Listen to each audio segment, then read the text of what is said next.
অম্বুবাচী হিন্দু ধর্মের অত্যন্ত একটি গুরুত্বপূর্ণ উৎসব। লোক বিশ্বাস মতে আষাঢ় মাসের ৭ তারিখে মৃগশিরা নক্ষত্রের ৩টি পদ শেষ হলে পৃথিবী বা ধরিত্রী মা ঋতুময়ী হয়।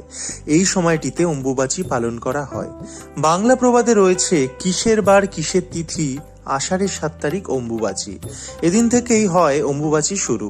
জ্যোতিষশাস্ত্রে বলা হয়েছে, সূর্য যে বারের যে সময়ে মিথুন রাশিতে গমন করেন তার পরবর্তী বছরে সেই কালে অম্বুবাচী হয়, অর্থাৎ পৃথিবী এই সময় ঋতুমতী হন। অম্বুবাচীর ৩ দিন পর্যন্ত কোনো ধরনের মাঙ্গলিক কার্য করা যায় না।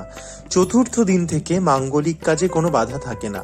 অম্বুবাচীর সময় হাল ধরা, গৃহপ্রবেশ, বিবাহ ইত্যাদি শুভ কাজ করা নিষিদ্ধ থাকে। এই সময় মঠ মন্দিরের প্রবেশদ্বারও বন্ধ থাকে। এই সময় যেমন ভূমিকর্ষণ, বৃক্ষরোপণ নিষিদ্ধ, তেমন এই সময় কোনো বিশেষ পুজো রাখবেন না।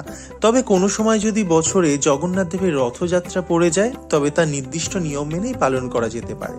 আর যারা বিভিন্ন শক্তি পুজো করেন, বিভিন্ন শক্তি মূর্তি যাদের ঘরে রয়েছে, যেরকম কালী, দুর্গা, জগদ্ধাত্রী, বিপত্তারিণী, চণ্ডী, শীতলা, তাদের মূর্তি বা পট তারা লাল কাপড় দিয়ে ঢেকে রাখতে পারেন। আর পুজোর সময় কোনো মন্ত্র পাঠ না করতেও পারেন, কেবল ধূপ দ্বীপ দেখিয়ে প্রণাম করলেই হবে। তবে মন্ত্রপাঠ আপনাদের একান্ত ব্যক্তিগত ব্যাপার। অম্বুবাচীতে ভুলেও মূর্তি স্পর্শ করবেন না। আর অম্বুবাচী নিবৃত্তির পর আচ্ছাদন খুলে আসন ধুয়ে দেবীকে স্নান করিয়ে পূর্বের মতো পূজা এবং আম দুধ নিবেদন করবেন। এবারে জানা যাক 2024 সালে অম্বুবাচী কখন লাগছে এবং কখন ছাড়িয়ে যাচ্ছে।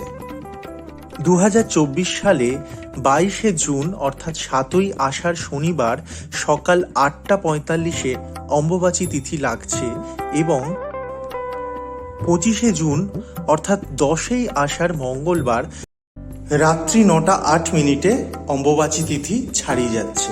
তো বন্ধুরা, আপনারা সকলে খুব ভালো থাকবেন, সুস্থ থাকবেন, ভগবান আপনাদের মঙ্গল করুক, আর আপনারা এই চ্যানেলটির পাশে থাকবেন।